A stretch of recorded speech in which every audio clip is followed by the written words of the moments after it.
All right, the new Reckless book came out. I don't have a lot of like appointment reading, but this is like I read it the day of that I get it, and I'm so excited for this. This is a lot of fun. Sean Phillips and Ed Brubaker have this wonderful book, and it's a series about a sort of private detective. He's kind of outside the law, kind of a little twist on a private detective. He's a little grittier and a little, I guess, not exactly following uh,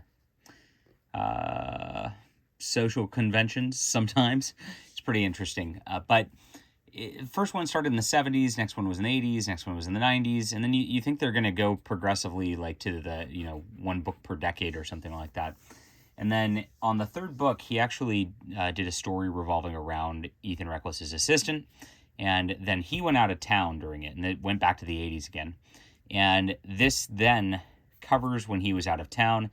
And then at the very end of it, there's like a coda where it fast forwards to the 2000s. So kind of flipped the script on it, so he didn't just like follow the format you thought he was going to follow with the series, which is kind of nice. So I mean, Brubaker's all about the twists, right? And that's what mysteries are all about too. And that's why I like these books so much. They're just so well done. The characters are such a good gritty noir like sort of thing. It's fantastic read. It's not for kids. Very bloody. A lot of sex. It's definitely a rated R type of thing. But it is a good book. I can't turn too far into the book because there is some nudie scene in it, and this is YouTube, is what it is. But here we are, the new Reckless book. It looks like it's 100 and something pages. It's decently long, and it's very interesting to me. So it takes place in the San Francisco Bay Area, and actually in the kind of real close to me at the very start here.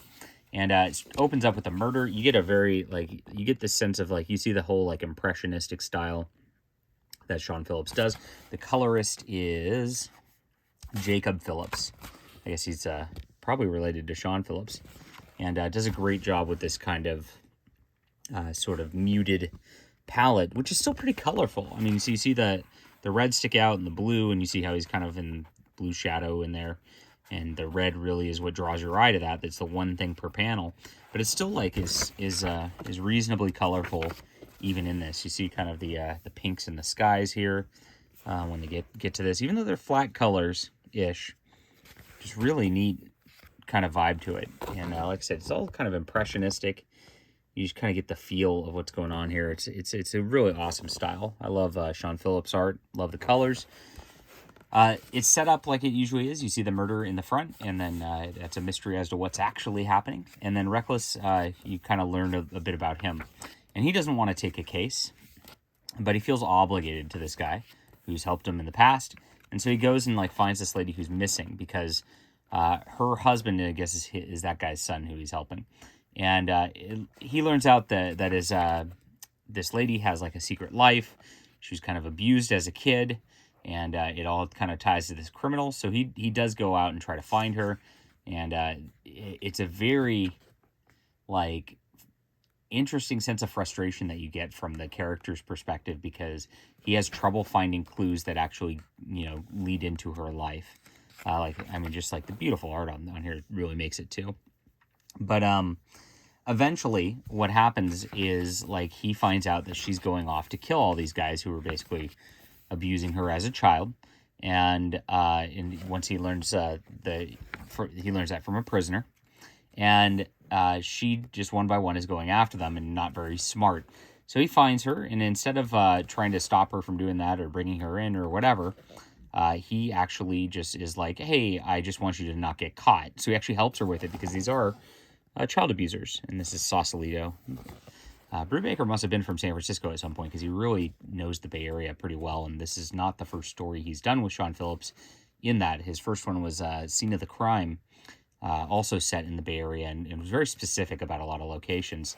It's like, we're very familiar with this place, aren't you? Be interested to find out about that someday.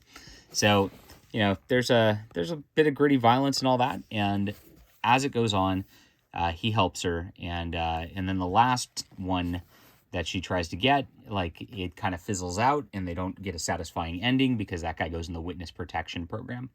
And that's where it fast forwards 15 years later. So she disappears because she was just on her mission. And this is where I'm going to stop scrolling because I don't know what happens and when that scene comes up.